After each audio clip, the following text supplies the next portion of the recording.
Hi, I'm Craig with ApplianceVideo.com. Today, we will be taking a look at the drum assembly on this Whirlpool electric dryer.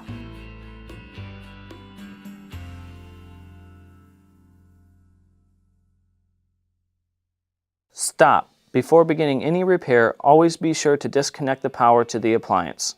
It is also recommended to test the outlet for the proper voltage. The main reason you'll be replacing a drum assembly is purely cosmetic. It could be cracked or warped or bent up.